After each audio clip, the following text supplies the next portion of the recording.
Somos Roberto Benítez y Raúl Costa, un sanjuanino y un cordobés. Un médico y un abogado, y te invitamos a compartir 7 minutos de historia.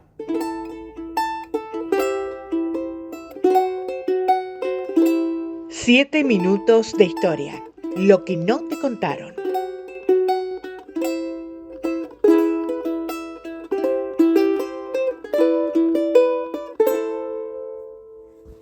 Bueno, Roberto, en un capítulo anterior estábamos hablando de esta época dorada, conocida como la Belle Époque, que se dio entre finales del siglo XIX y comienzo del siglo XX, aquella en la cual, como habíamos dicho, queríamos parecernos mucho a París. Por eso, entre otras cosas, fíjate que lo que no habíamos dicho es que se construye la Avenida de Mayo en Buenos Aires. Porque, ¿cómo podía ser que no teníamos una avenida parecida a las que había en París? Si tantos queríamos parecernos a París, ¿cómo era que no podíamos tener una avenida de esas características? Entonces, para poder hacerla, entre otras cosas, hubo que tirar casas abajo, una cosa de locos. En esta época se da la primera llamada telefónica en Argentina, un tema a discutir y a debatir, pero oficialmente esto fue cerca del año 1878. Se da también la llegada de la electricidad, el florecimiento de las artes y de todo lo que sea actividad cultural. Se comienza a exportar en gran cantidad principalmente carnes congeladas y granos. Es la época del cometa Halley, del proclamado fin del mundo que traería algunos suicidios. Vos sabés que acá tengo un paréntesis hermoso para contarte. Dale. Porque, bueno, mi apellido es Benítez Prato. Prato es mi madre, era mi madre, y la familia de mi mamá, de mi abuelo José Prato y Ana Camandona, que eran mis abuelos maternos. Resulta que mi abuelo se había venido en 1809 a Córdoba a trabajar en un hotel que se llama Hotel Italia, cerca de la terminal. Era el hotel del hermano de él, de Domingo Prato. Bueno, mi abuelo había venido ya estando de novio con mi abuela y le habían dicho de que a mi abuela le decían que se casara con otro hombre porque él no iba a volver.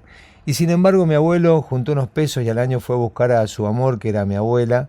Y cuando volvieron en el barco, y justamente en ese momento ellos vieron el cometa Halley en el mar.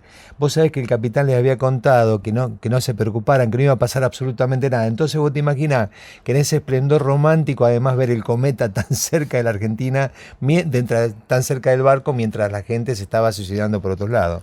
Qué buena anécdota, che. Es que realmente era una época de locos. Por eso, en esos momentos quedarían frases grabadas en el imaginario popular, como aquella otra, seguramente te vas a acordar de tirar manteca al techo. Frase que se le atribuye a uno de los Álzaga Unzué, un jovenzuelo porteño, hijo de la familia tradicional, que viajaba con sus amigos frecuentemente a París, y el entretenimiento de estos tipos era usar los cubiertos como catapultas y tirar trozos de manteca a los techos de los bares, esperando luego que esos trozos cayeran y ver si manchaban a alguno de los habitués de esos bares. Realmente era un entretenimiento estúpido, pero fíjate hasta el punto que llegaba la cosa, ¿no? Espero que alguno haya tomado represalias al respecto, ¿no? Se le caía manteca en la cabeza. Bueno, pero fue una época de desarrollo de las ciudades, de la red ferroviaria, de los tranvías. Argentina crecía al compás de las exportaciones, de la agricultura fundamentalmente. Auge de las revistas de modas, los que viajaban a París traían las revistas de allá, y esto hizo que aquí empezaran a aparecer revistas que hablaban de moda europea y la adecuaban a la nuestra. Se empiezan a usar los postizos, las pelucas, el rodete. Vos sabés que con el rodete hay algo que tal vez no te contaron, o te contaron y se te pasó de largo. El rodete no era un tema menor. Significaba el paso de niña a mujer. Era una especie de iniciación en la adultez. Quien lo llevaba, la mujer que lo llevaba, habilitaba de algún modo para invitarla a salir, para ir a bailar, etc. Una niña con rodete ya era una adolescente que estaba pasando a la adultez. Esto era un signo inocultable, y las chicas no bailaban más de una pieza con el mismo hombre, por lo menos hasta comprometerse. Una vez que estaban comprometidas, ahí sí empezaban a alternar de distinto modo. Las mujeres también utilizaban corset para ajustar la cintura, los hombres usaban sombreros de galera y bombín, se usaba mucho el bigote en forma de mostachón o simple. De día los hombres usaban frac y de noches el smoking. También se produce una inmigración masiva en ese tiempo. Venían de todas partes del mundo. Los que habían sido apuntados por nuestros gobernantes eran los de origen nórdico, inglés, británico, alemán. Esos llegaron en poca cantidad. En cambio, llegó mucha más cantidad de italianos y españoles, que no eran tan bienvenidos por provenir de las zonas más empobrecidas de Europa. De todas maneras, acordate el lema de Alberdi, había que poblar para gobernar, ¿no?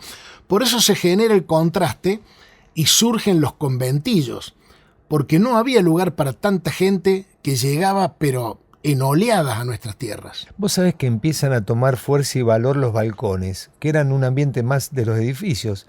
Se los utilizaba muchísimo, mucho más de lo que se los utiliza actualmente. De ahí viene la frase de alquilar balcones, porque realmente en las ciudades, cuando había desfiles, funerales, festejos, manifestaciones públicas, etc., la gente que tenía balcón en su departamento lo alquilaba. Indudablemente era una época de esplendor, y los que podían disfrutar de esos años dorados eran pocos, como generalmente ocurre, ¿no? Los que pertenecían a la élite gobernante, los grandes comerciantes y los terratenientes. Ahora, las mayorías, y como suele ocurrir siempre en la historia, eran meros espectadores. También la sociedad de esa época se caracterizaba por la unión de las familias coloniales, por ejemplo, los Anchorena con los extranjeros inmigrantes, como por ejemplo los Lynch, o las familias tradicionales del interior, como por ejemplo en nuestra provincia los Juárez-Selman. Otra característica que tenían estas familias eran que arreglaban a conveniencia el casamiento de sus hijos. Seguro. Bueno, de todo esto surgiría que con el advenimiento de la Primera Guerra Mundial, Argentina se beneficiaría sobre todo de proveer alimentos y materia prima a las naciones en guerra. Pero bueno, todo esto será motivo seguramente de algún otro capítulo.